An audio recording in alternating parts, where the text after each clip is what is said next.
Hello, everyone, and welcome to another edition of. Bonjour tout le monde et bienvenue à une autre édition de Parlons des Popotins de Cancer colorectal Canada. Cancer colorectal Canada est le principal groupe de patients atteints de cancer colorectal au pays et ces séances sont notre façon d'interviewer des experts en soins et en recherche sur le cancer colorectal pour obtenir des informations dont vous avez besoin, que vous soyez un patient, un soignant, un membre de la famille ou un praticien. Je m'appelle Carl Benman et je suis votre hôte aujourd'hui. Et nous sommes très, très chanceux d'être rejoints aujourd'hui par la docteure Rebecca Auer.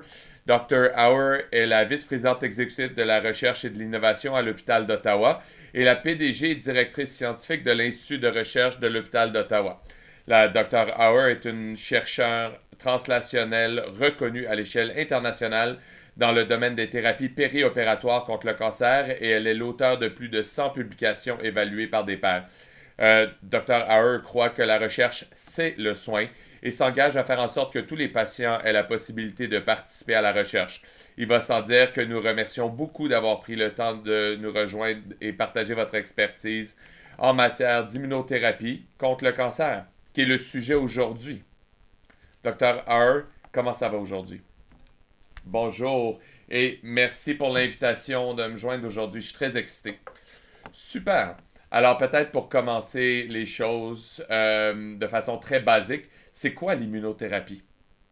Oui, excellente question. Alors l'immunothérapie pour le cancer, c'est en fait un parapluie très large de plusieurs sortes de thérapies. Et l'idée ici, c'est que contrairement à ce qu'on appelle les thérapies plus traditionnelles, la chimio, la radio, où on attaque le cancer directement avec les modes. Ici, ce qu'on fait, c'est qu'on veut stimuler ou on laisse aller le système immunitaire et votre propre système immunitaire va attaquer le cancer. Alors, les plus avancées, les immunothérapies les plus avancées en ce moment, qui sont utilisées et approuvées pour la pratique clinique pour les tumeurs solides, comme le cancer colorectal, c'est des inhibiteurs de points de contrôle immunitaire. Alors, ce qu'on comprend dans le cancer, c'est que à l'intérieur de l'environnement du tumeur, de la tumeur elle-même, les cellules tumorales sont différentes qu'une cellule normale. Et donc, en théorie, votre système immunitaire, s'ils peuvent reconnaître que les cellules cancéreuses sont différentes, ben, ils vont les attaquer comme ils feraient avec une cellule attaquée par un virus ou une bactérie. Alors, ce que les bloqueurs de points de contrôle, c'est qu'ils retirent les signaux que les cellules cancéreuses donnent au système immunitaire pour pas les attaquer. Puis ça, on appelle ça des points de contrôle ou des checkpoints. Alors, en théorie, le système immunitaire devrait attaquer, mais le cancer dit relax, viens pas, attaque-moi pas. Puis là, il y a comme une fatigue. Et si vous pouvez éteindre les points de contrôle, alors les cellules immunitaires peuvent attaquer le cancer. Et c'est ça que les gens pensent quand ils pensent immunothérapie, mais il y a plusieurs autres sortes d'immunothérapie aussi. Et comme vous avez dit, ça c'est ce qui est le plus utilisé dans le cancer colorectal.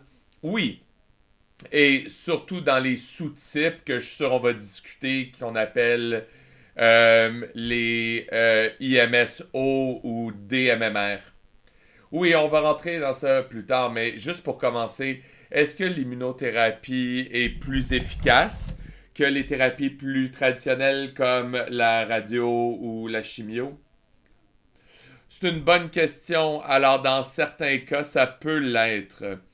Et encore, ce qu'on sait, c'est que quand on peut euh, demander au système immunitaire d'éradiquer le cancer et on a tous les bienfaits d'avoir un système immunitaire en défense contre le cancer. Puis ça veut dire devenir presque immunisé contre le cancer. Alors, ce qu'on voit, c'est que quand les gens ont une bonne réponse à l'immunothérapie, ils ont une tendance à être soignés. Alors, les résultats sont transformationnels pour les gens qui ont une bonne réponse. Mais ça ne fonctionne pas pour tout le monde et pas tout le temps. Alors, on est vraiment dans une période de recherche où on essaie de comprendre, OK, ben c'est quoi les cancers où l'immunothérapie fonctionne le mieux et quand ça ne fonctionne pas, pourquoi est-ce que ça ne fonctionne pas? Puis quand ça commence à fonctionner et ça arrête, c'est quoi les choses secondaires qui l'empêchent de fonctionner? Et une chose qu'on sait au sujet de l'immunothérapie, surtout les bloqueurs de points de contrôle, c'est que le plus le cancer est différent, le plus il a tendance à être attaqué. Parce que le système immunitaire a été créé pour attaquer pas vos cellules, mais les bactéries ou les cellules attaquées par un virus. Alors, les cellules cancéreuses ont besoin d'avoir l'air très différent. Alors, les cellules cancéreuses qui viennent de vos propres cellules, pourquoi ils sont différentes? C'est qu'ils ont toutes des défauts, des mutations dans l'ADN. Et ça veut dire qu'ils expriment des protéines anormales. Et ces protéines-là peuvent avoir l'air dans une protéine qui peuvent avoir l'air d'un virus ou d'une cellule. Et quand le système immunitaire voit ces protéines-là, ils sont plus probables d'attaquer. Alors, on sait que les cancers qui ont beaucoup de mutations, comme ceux qui sont causés par le dommage au soleil, comme les mélanomes ou le cancer du poumon ou cancer de la vessie associé au tabagisme, ça semble fonctionner mieux avec l'immunothérapie parce qu'il y a plus de mutations, parce qu'ils ont l'air plus anormal à votre système immunitaire. Et donc, le système immunitaire va commencer à interagir avec, mais comme vous avez dit, il y a les points de contrôle. Alors, ils vont ralentir et l'immunothérapie, c'est toute une question de ne pas faire ça. Oui, c'est de prendre le frein que le cancer met sur les cellules immunitaires, puis là, les cellules immunitaires peuvent attaquer le cancer, mais si le cancer n'a pas l'air assez différent, on peut enlever les freins, mais ils sont pas si intéressés à attaquer. OK, alors c'est un peu comme, ils vont juste être confus.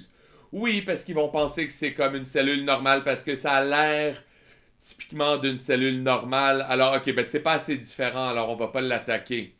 Alors, c'est pour ça qu'en ce moment, les blocades de points de contrôle fonctionnent le mieux pour les cancers qui ont beaucoup de mutations et beaucoup de protéines anormales.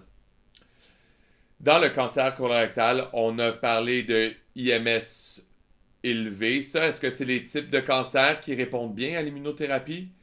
Oui. Alors, ce qu'on veut dire par IMS, c'est instabilité microsatellitaire élevée et c'est un vieux terme d'un vieux test. Alors, la plupart des gens, on utilise DMMR, alors déficience du système de réparation. Mais en fait, on utilise les deux. Mais si vous pensez à ce que ça veut dire, alors réparation des mésappareillements, ça veut dire c'est que quand une cellule se divise, on doit dupliquer l'ADN, cellule numéro un, et on doit faire les mêmes chromosomes. Si on revient à la biologie de l'école de l'école secondaire, pendant la mitose, exactement, on fait on duplique l'ADN.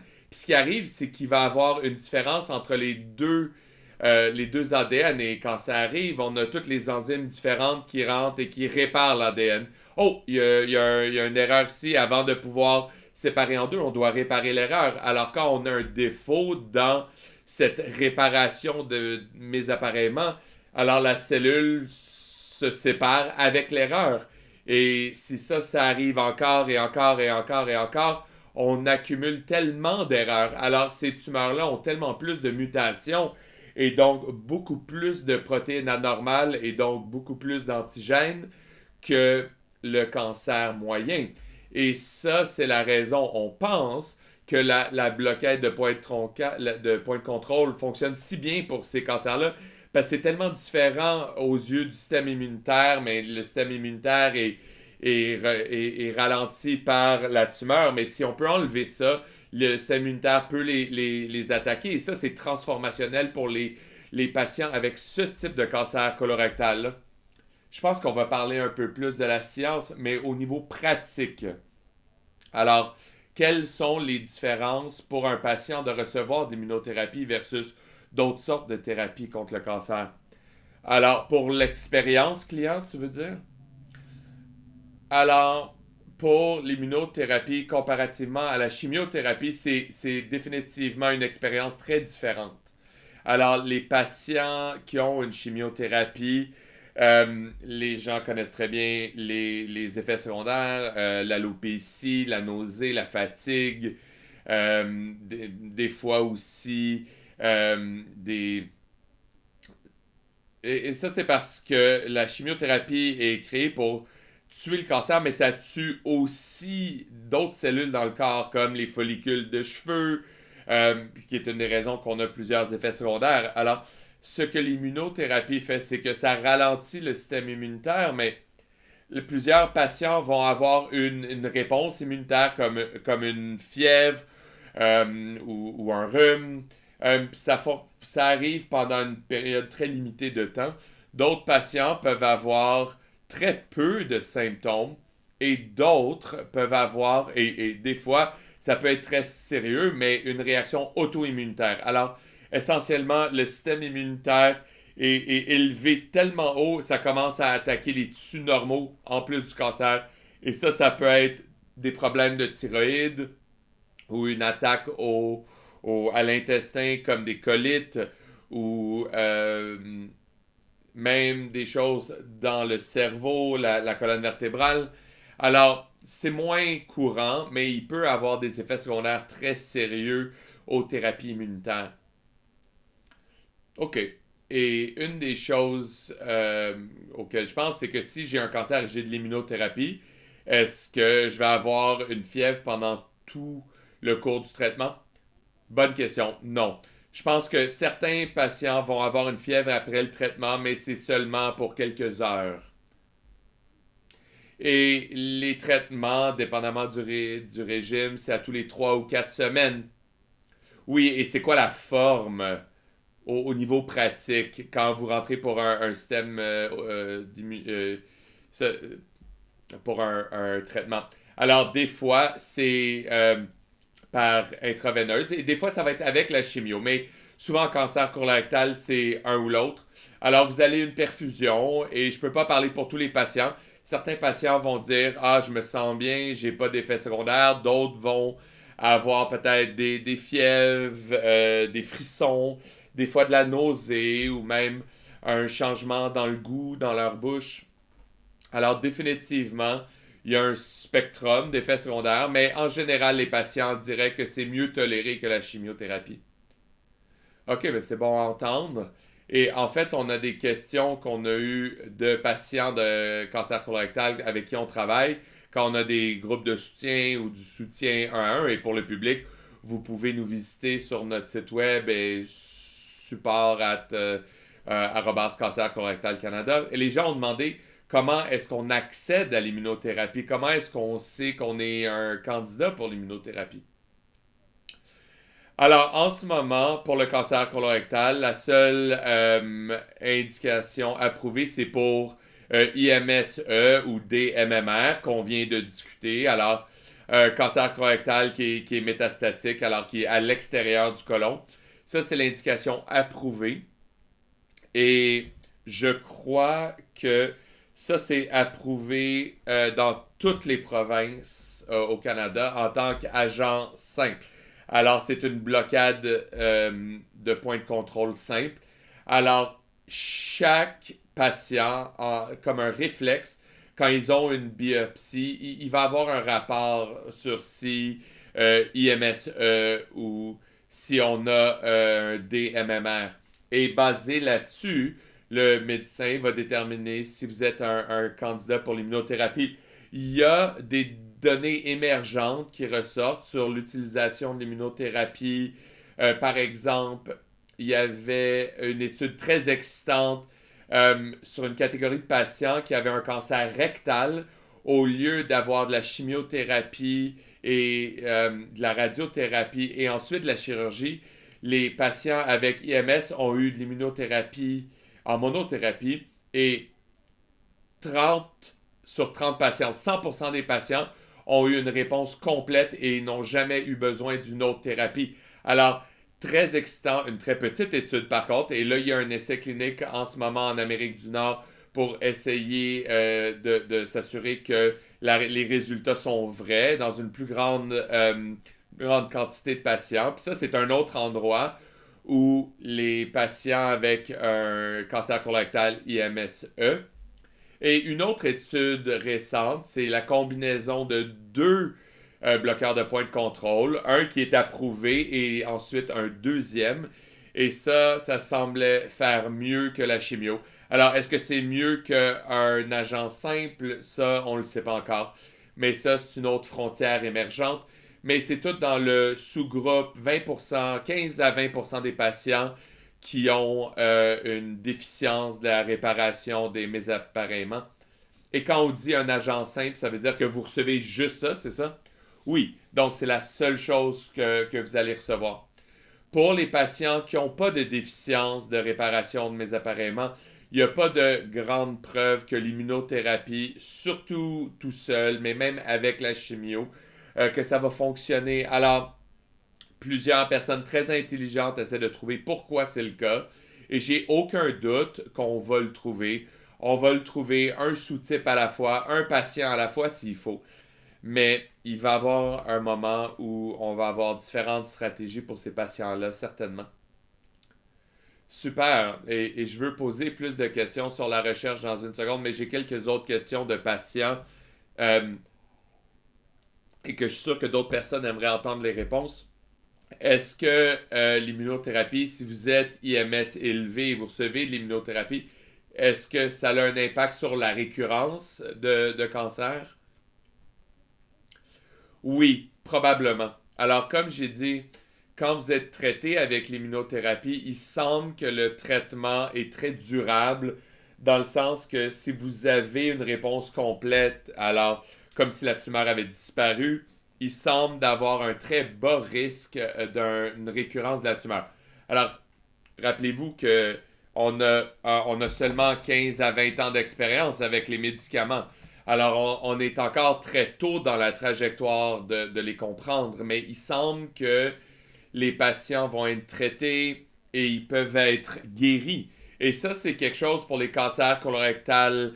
Euh, Ça n'a jamais été, ou ça a vu pas beaucoup. Euh, on voit pas des guérisons avec la chimio.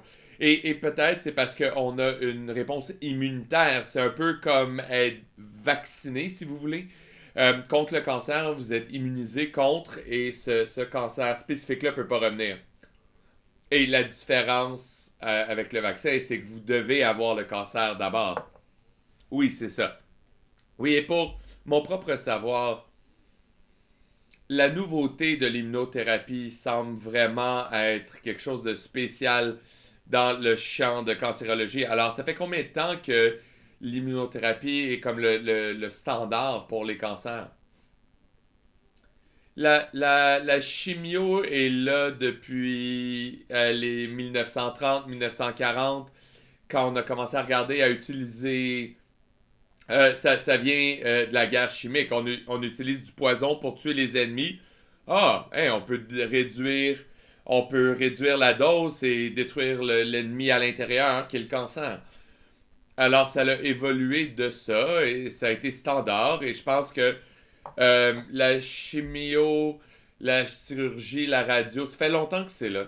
Mais la raison pour laquelle l'immunothérapie était tellement excitante, c'est que c'est une façon complètement nouvelle de voir le cancer. Et parce qu'on cible pas le cancer, mais on permet au système immunitaire de se battre contre le cancer. Et aussi, il y a eu des résultats miraculeux. Des patients à qui on a dit, il n'y a pas de guérison, mais vous pouvez essayer l'immunothérapie dans un essai clinique et ils sont en vie encore aujourd'hui, 5 10 ans plus tard. C'est très excitant. Je pense que le problème, c'est que malheureusement, ça ne fonctionne pas pour tout le monde.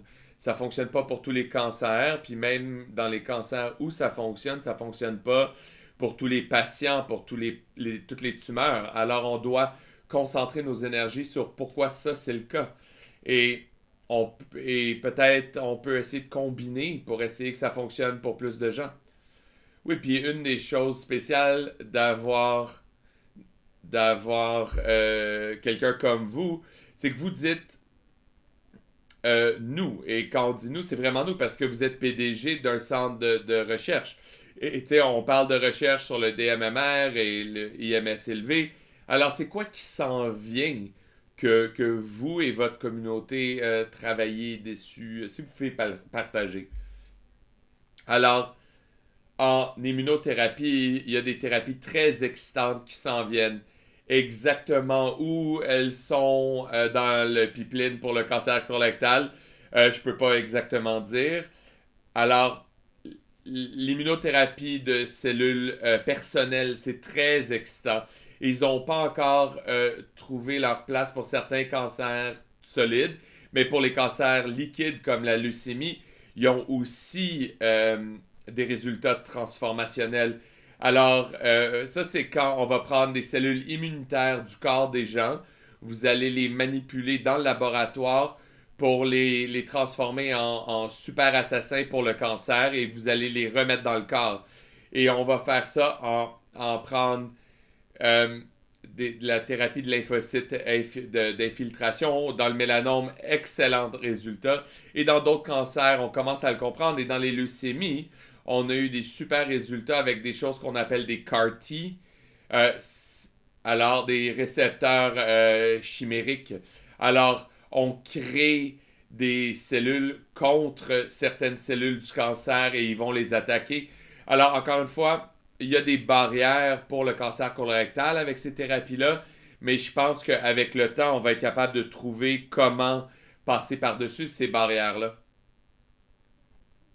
Et je voulais juste dire que l'autre qui est très excitante, que je pense a vraiment transformé euh, euh, surtout dans les cancers pancréatiques, comme vous le savez, ont des très mauvais pronostics, c'est les thérapies vaccinales. Alors, comprendre c'est quoi les protéines dans le cancer qui sont étrangères et d'essayer de donner aux patients comme un vaccin pour stimuler le système immunitaire, puis en combinaison avec des immunothérapies comme des blocus de points de contrôle, et ça fonctionne aussi très bien. Et plus à venir là-dessus.